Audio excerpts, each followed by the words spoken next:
Hey guys, welcome back to my channel. In today's video, we're going to be talking about Generator Rex, a show that quite honestly doesn't get enough love in my opinion, despite the fact that it's just as good as its sister show Ben 10, and far better than any of Ben 10's sequels ever were. So, in today's video, I'm going to talk about the main villain of Generator Rex, and what I think happened to him after the show ended, because, as I'm sure many of you Gen Rex fans are aware, this is a question that never got answered in the main series, due to the fact that the writers wanted to leave some plot lines ambiguous in case they ever decided to return for a season 4. But since that still hasn't happened yet, I'm going to go ahead and make up some plot lines for Van Kleiss that I think are super compelling and interesting, because I really like his character and think he was one of the better villains from Generator Rex. So I'm going to give him one more moment in the spotlight. So now with all that out of the way, let's go ahead and dive into the video now.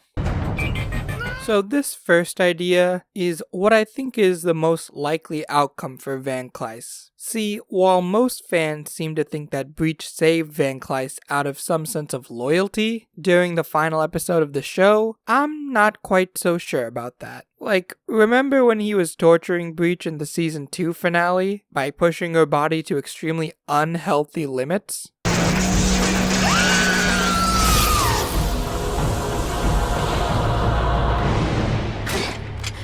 Yeah, something tells me Breach wasn't quite so fond of Van Kleiss after this episode, and probably lost any lingering sense of loyalty towards him that she used to have. So, then why did she come save him at the end of the series, I hear you asking? Well, the reason is simple. She didn't save him because she wanted to help him, but because she wanted to torment him. I believe Breach took Van Kleiss to her personal dimension where she keeps a few of her favorite dangerous things and decided to set them loose on Van Kleiss. Or maybe she even went and got more dangerous things before they got cured by Rex and set them on Van Kleiss as well. The reason being is quite simple as I just laid out. I believe she was still very angry at Van Kleiss for what happened in season 2. But rather than just outright bully and torture him, she decided to make a game of it in order to amuse herself. This is pretty in line with Breach's character, so I don't think it's a huge stretch. The only real lingering loose threads in this theory are Beowulf and Scalamander, who she also saved at the end of season 3. But I believe they're there in order to give Van Kleiss a fighting chance, so to speak, since he can't really fight back on his own with his broken arm, and Breach doesn't really want to risk giving him a new one in case he manages to figure out a way to escape. So basically, she's entertaining herself with Van Kleiss' suffering. All whilst Van Kleiss remains powerless to do anything, and is instead forced to pathetically flee and rely on Scalamander and Beowulf, who, after they see their former master struggling to protect himself, may very well decide to join Breach. Remember that in season 3, it had been a long while since the three had interacted with one another, so maybe their loyalties aren't as solid as they used to be, and Beowulf was set up in season 2 to be somewhat capable of breaking away from Van Kleiss when it served his own needs. So maybe now Van Kleiss is on the run from both his former allies and other monster evos he's created that he can no longer control. Despite this being the least interesting conspiracy theory, I felt like it was the best theory in terms of narrative closure, because this does kind of make sense for Van Kleiss' character. Someone who had belittled and dehumanized Breach so badly was now being forced to endure the same treatment, after his master plan to control the meta-nanites blew up in his face, literally. So now he's stuck with no plan, no way out, and no way to protect himself. He's finished for good, and I think that's why I find this ending to be the best. However, I do have a few more interesting endings I wanted to talk about, so let's go ahead and do that now, shall we? At first I went mad, of course, but after a few millennia I got bored with that too and went sane.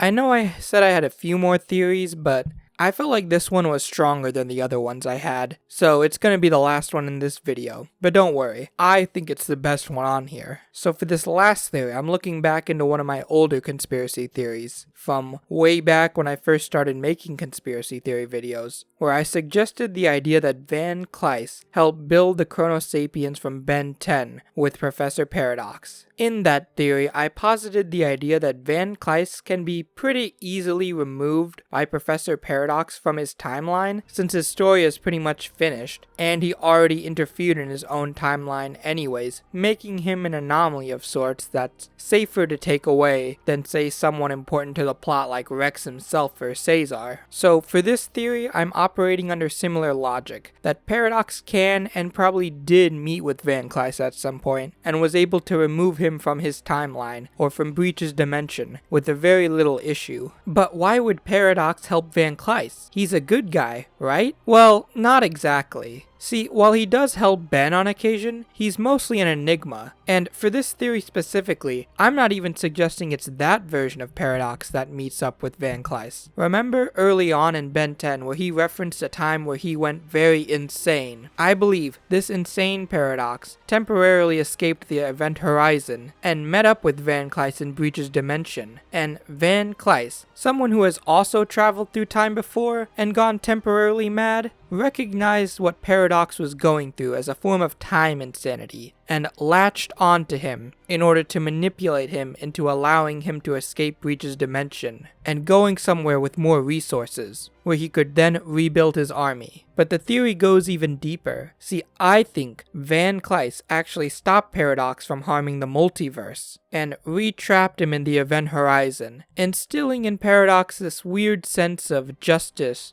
/ wanting to preserve the multiverse that we see him use throughout Ben 10 and Ben's adventures, where he always talks about this rule of not interfering. But who makes these rules? We know it's not the Celestial Sapiens, because he breaks those Celestial Sapiens rules all the time. So why does he always say, "I can't interfere"? It's because Van Kleiss tricked him into believing that was true, and even when he became sane again, he either kept following this code because he truly believed in it, / thought it was morally right, or somehow even his more sane brain still latches on to this idea, the way we might latch onto an old memory we can't quite remember well. Admittedly, there's not a lot of proof to this theory, but I really love it. The idea that Van Kleiss had a sort of redemption makes sense to me, or at the very least that he managed to influence someone into doing some good feels right for his character in a weird way. But even then, this theory isn't over. I don't think Van Kleiss just left and forgot about Rex and all of his anger towards him, and could be secretly rebuilding his old army in this brand new reality he's escaped to. Or who knows, maybe he truly has given up his revenge now that he knows he can't possess the meta-nanites, and is mostly just secure gaining power